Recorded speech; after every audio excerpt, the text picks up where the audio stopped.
You're listening. So we're gonna take a minute and really dive in to this topic of your way of listening and the way you set people up in your listening.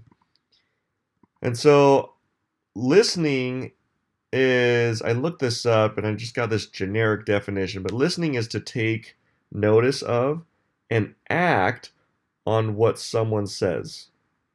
It's to respond to advice or a request. So like there's this action piece in listening. It's not hearing.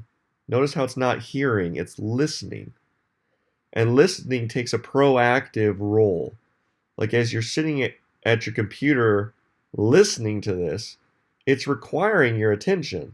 It's requiring you to interact with, kind of put up certain topics, compare them, find a place for them to fit in your brain to see if this is something that's going to work for you or not. Like there's a constant proactive thing going on in listening. Hearing is something completely different. A siren truck goes down the road and you hear it, that's just a noise that goes through your ear. But if it were a listening, you might start asking questions like, oh, where is it going? Or I wonder what the accident is. Or I wonder if someone's in trouble or if I should do something about it. It engages an action. And so listening is a day-to-day activity that could have your entire world shift if you were to have a breakthrough around how you listen and how you could be responsible for others listening. So you'd want to get that listening isn't just about you listening. It's also, as I stated here, how you could, let's just try it on as a possibility, how you could be responsible for other people's listening.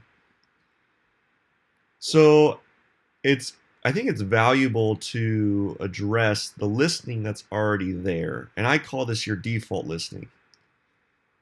So your way of being directly influenced is your default listening. It's like how you show up in life and how you show up around things affects your default listening.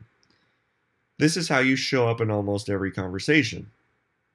Now, you might have never considered this, that you have this thing, this way that you listen. Like even right now, I would look at your default listening. Some of you might be listening to this and having something else running on the computer. Some of you might be listening to this and you're playing with your phone. Some of you might be listening to this to have it end. Some of you might be listening to this to really get something out of it and you're taking notes. But you have this default way of listening, and each of you individually is doing it right now.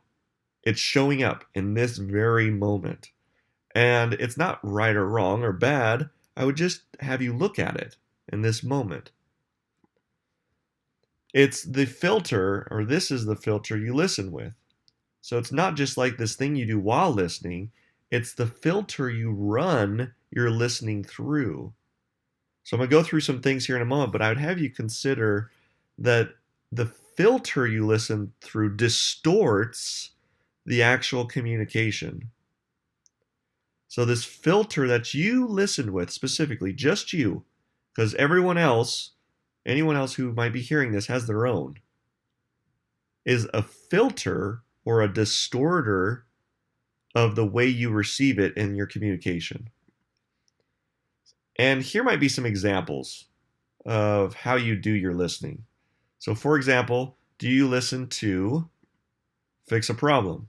I know this is something I love to do. Like I'm a problem solver.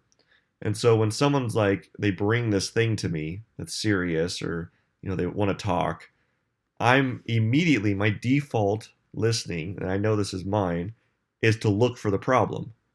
I'm like looking in their communication for the problem so I can fix it, right? Because I just have this way of listening that the reason people talk to me is me to fix their problems.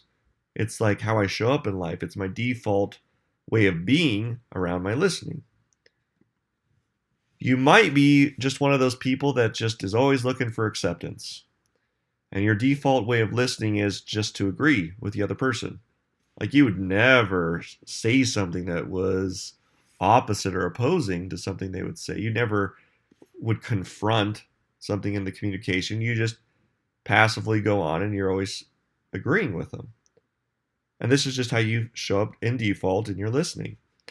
You might be one of those people who likes to argue or debate opposing views.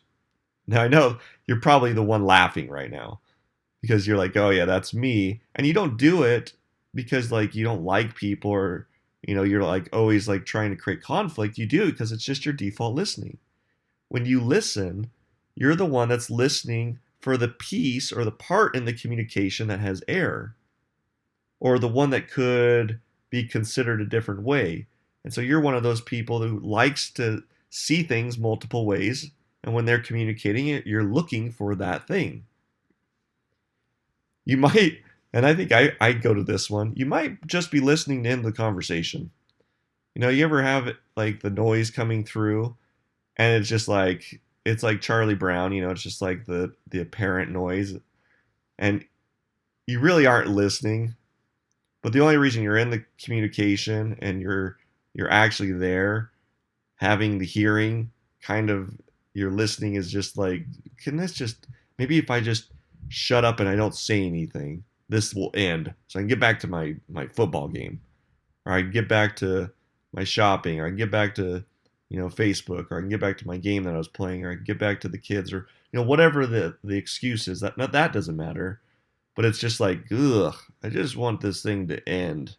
Or it's that one person. You notice there's certain people you do this with, and you have like a default way of listening with certain individuals in your life. Like when it's your parents, like your default way of listening is like completely different than your group of friends, completely different with like your coworkers.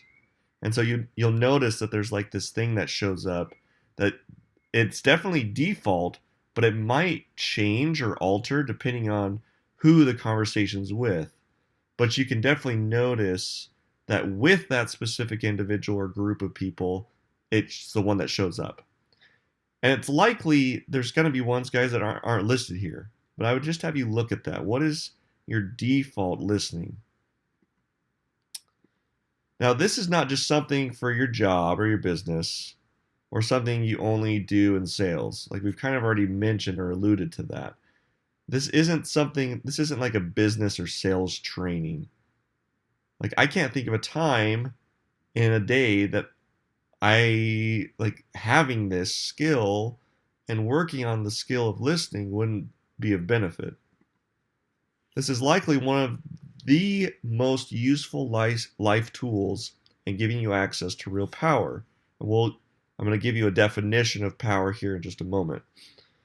If we create with communication, listening may be the most crucial part. So here we are in life communicating every day. Like as soon as you get done watching this training, you're going to go out and you're going to start communicating. You might even consider that you being on this training or you listening to this is communicating because it requires listening. And in listening, there's communication happening. Your default listening plays a large part in the level of power you have access to in conversations every day. Now, here's the definition. If power is a function of the amount of velocity you attract the things you desire and want, then your default listening is correlated with the level of power you operate in. So if power is a function of the amount of velocity you attract the things you want and desire, doesn't it make sense, guys and gals, that your listening would be directly correlated to that? If I'm always in communication, and communication is one of the creative things that helps me get what I want and desire, it's like, well, no wonder. No wonder I'm A, either getting the things I want and desire, or B, the things I want and desire are really having a hard time showing up for me. And I'd have you consider it might have to do with your default listening. Because it's the thing always running. It's just your way of being around it. And how you do something, or one thing, it's how you do everything. And that's just what's showing up in life for you in your communicating. If we can alter your default listening, we can drastically shift the level of power you operate in. And when I say alter, I want to inject that your default listening is always going to be there. It just is. It's not gonna go away. However, if you can have the awareness to notice it, that's when it can shift. There's nothing wrong with your default listening. You're the fixer. Great. That probably works most of the time. Or you're the one who just, always agrees, or you're the, these strategies really work sometimes, and there's a time and place for them. But if it's always the default, when it's not appropriate to be the fixer in communication, you can see how it's like you're trying to wedge a triangle in a square hole. You're trying to be the fixer when what's wanted is for you maybe not to do that thing. So how to be clear in how you listen? It's like you think, well, wouldn't this be about like how I'm clear in how I communicate or how I say things? And I'm going to allude to it's about your listening, how you listen. So you can actually create clarity around how you listen. And in doing so, you might, when you start getting in communication with someone, or you start to have this thing we call listening occur, you might ask a question. And the person you're talking to, you might ask, would you like me to listen from a place of coaching? Or a place of, giving you advice? Because a lot of us just assume that that's what people are wanting, and it's not. You might ask, would you like me to listen from a place of just listening and not responding? You might ask all of these in the same thing. Like, how is it that you want me to listen? Would you like me to listen to provide feedback after? And wouldn't it be fascinating to have your default listening just get completely ran over? Because, and how many of you, are in a relationship with someone, friend, family member, significant other, and you were to ask something like this, only to find out that, maybe 90% of the time they just want you to listen and not say anything. I mean, have you ever done that? Have you ever, like, you're communicating with someone and you're really not looking for advice? You really don't want them to coach you. You just have this thing that you want to say. Asking how others want you to listen creates clarity and increases your effectiveness in the conversation. Like, it's like you tee it up. Like, wouldn't you want to know, like, I don't know about you guys, but when there's a nail that I need to put through the wood, I usually ask for a hammer, not a screwdriver. And it's the same thing here. It's like you're about to be in communication, and there's a nail, and maybe the nail is they just want you to listen to them. But instead, you grab the hammer, and the hammer's, I'm going to give you feedback. And so, like, you wonder why it's so difficult at times to communicate and be effective in your conversation.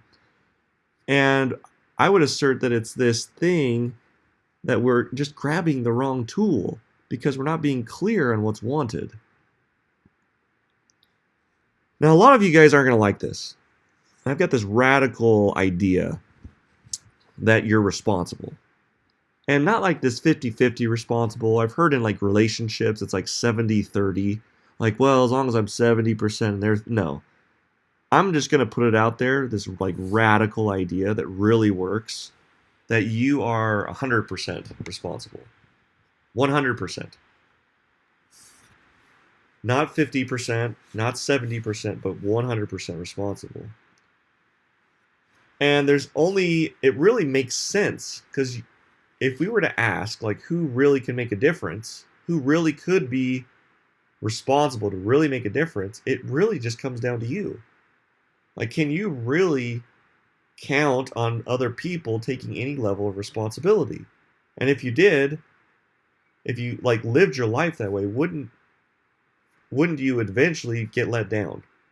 Like, if this like 50-50 thing you were counting on happened, well, I would just count on being let down 50% of the time.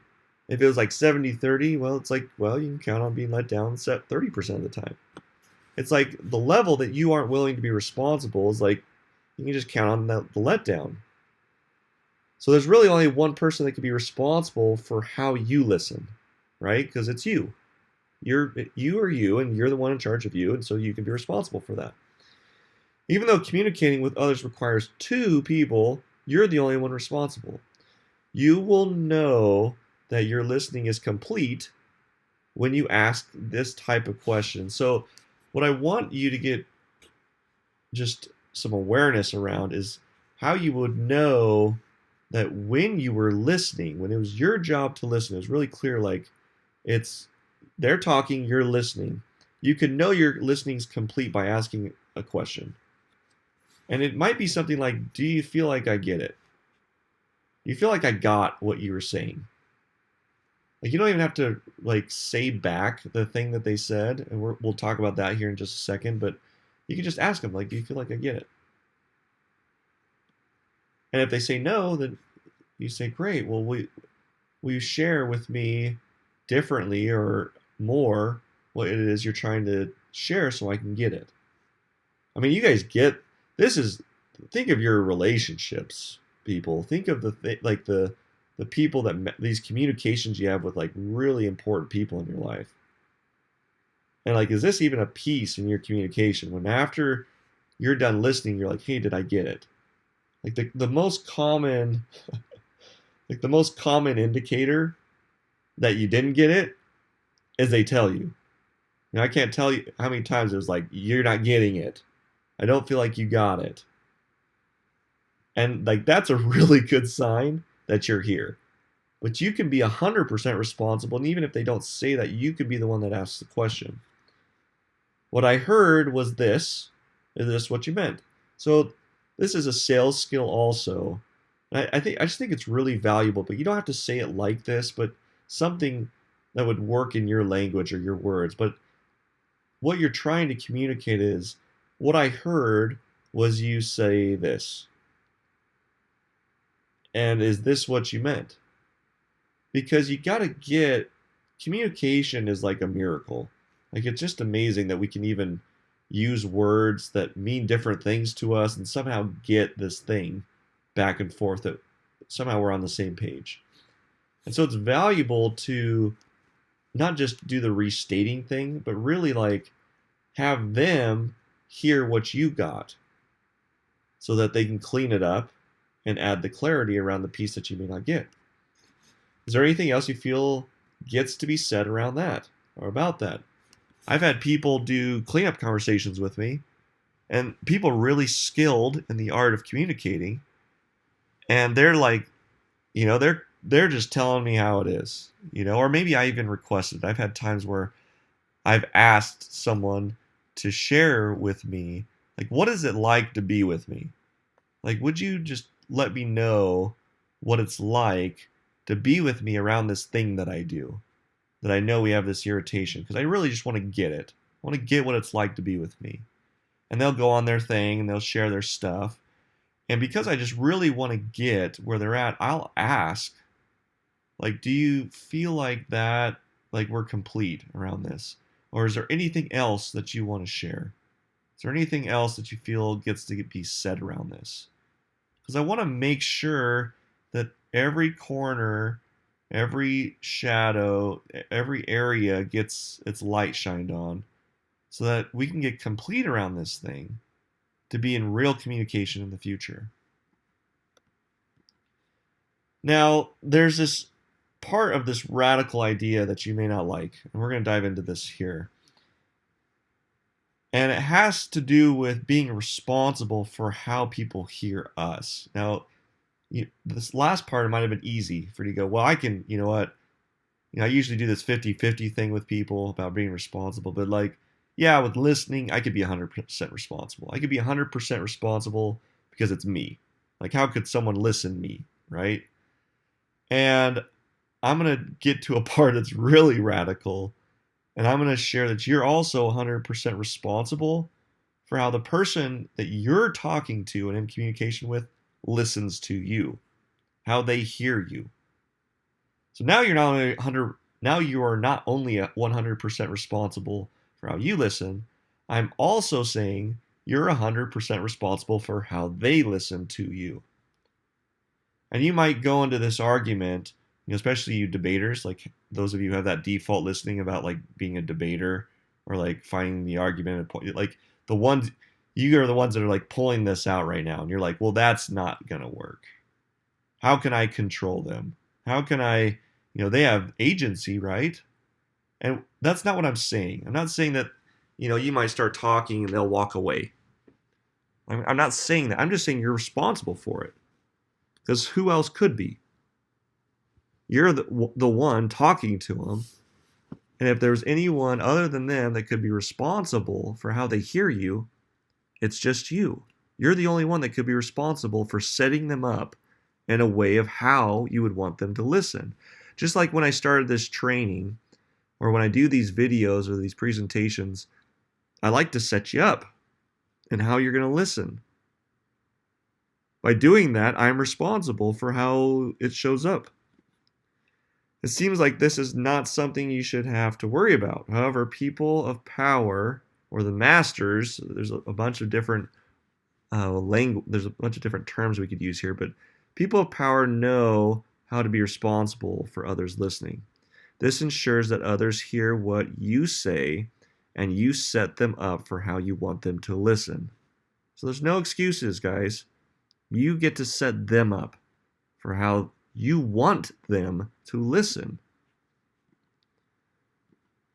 To be responsible for a conversation, you might set it up like this. I'm going to share with you what's going on for me. And right now, I just want you to listen and not respond. I find vocalizing my thoughts helps me get clear. Like imagine, especially for the women listening to this, because I know how you like to like talk just to hear yourself and to figure it out for yourself and to be heard. And you really don't want any advice. And that's fine. I do the same thing. I'll start talking and I will realize like I'm just talking to like hear myself and to figure it out, vocalize what I'm saying so I could get clear on what it is that I really want or what I'm really saying. And wouldn't it be powerful in that beginning of the conversation to start it with this so that the other person isn't like, does she want me to fix this? Is she like saying this so that I can help her? Like you wonder why the people in your life talk to you that way and you get all upset about it and you go, oh, I didn't get it. You're not getting this. You're not hearing me. When it has nothing to do, like you didn't set them up powerfully in a way that like they got, oh, he or she is just wanting to vocalize their thoughts so that they can get clear around it. They're not wanting advice. They're not wanting coaching. Great. Yeah, I'm here. I'll just sit, I'll listen. No problem. I'd love to do that for you. Or you might say something like, I'm looking for some advice. Like I do this all the time. Like when I call my coach, the first thing I say is like, hey, I need some coaching. It's like, great. He knows he's not just listening to listen. He knows like, hey, as you start to talk, look for the thing that it's going to need some coaching. Look for the thing that, might need some advice.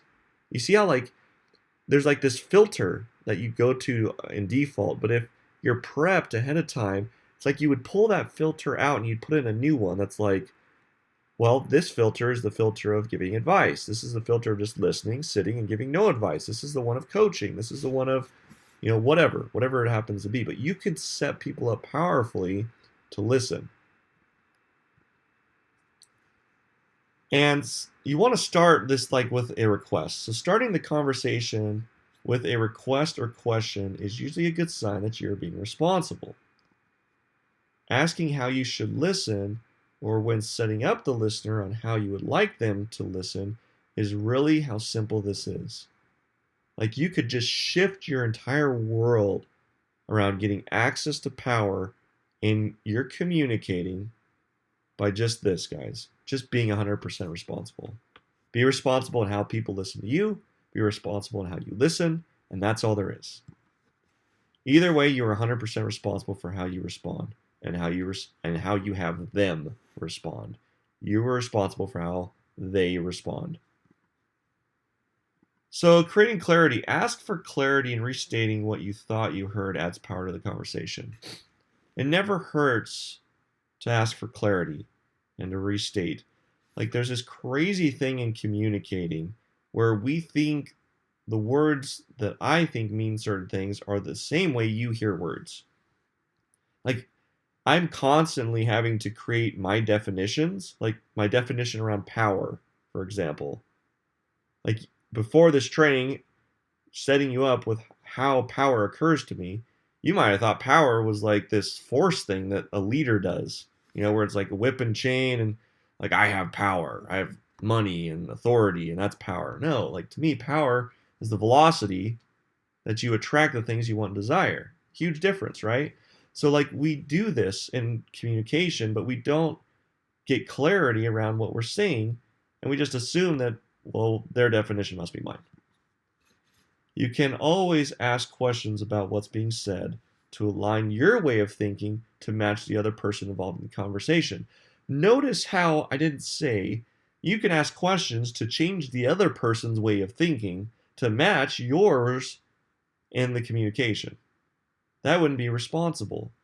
The only way you can be responsible is to shift your way of thinking with the other person involved. Now, when there is only you and another person, it is only required that you meet them on their wavelength or frequency. You only have to get them. But this changes a little bit when talking to a group.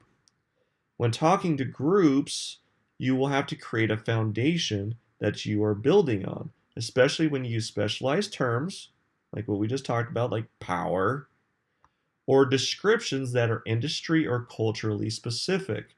Now, you think because you live in the same neighborhood that you have the same culture, or you go to the same church, or the same community events, or the same school, that somehow you guys, it's all the same. And I'm just going to say with warning, that's not true. So it's great to have an ear for clarity, even when you might assume that because you're in the same industry, you'd use the same words, or because culturally, you're American, you live in the same country or the same state, and somehow you would use the same terms. Regardless of the circumstance, you are again 100% responsible for making sure you are sure your listeners get the communication and you send it powerfully. Now, I want to end on this note, and your way of being has everything to do with this. I love going back to this almost every time because it's really how you show up, and it's how you show up all the time. And we're just looking for a way to intercept this default. How you show up in life is how you show up in everything, including your listening. Consider how you show up in things and ask, is this how I show up when people communicate with me? When I have the opportunity to communicate, how do I show up in that moment to make a real difference? So there's this thing that's like, if you can have just the consideration or the inquiry around how you show up in communication, you can make a huge difference, a real difference in the way that you've been doing it. Am I cause, this is an interesting word, but am I cause in my listening, or is my default listening always running the show? So you can be cause in the matter. I mean, you can be cause in your life. There's no one else responsible for it. Like we like to think there is. We do this thing where we blame others, or we think they should be at least 10% responsible. And I'd ask, how's that going for you? You're finding you're just oozing with power, oozing with the things you want and desire. Or are you finding that there's still like a way that maybe you could increase the velocity in which you're attracting the things you want and desire? And if there's just an inkling of that, I would try this on. You don't have to keep it. I'm not saying that you have to have and keep this belief forever. I would just try it on. And if it works, just being 100% responsible, you might keep it.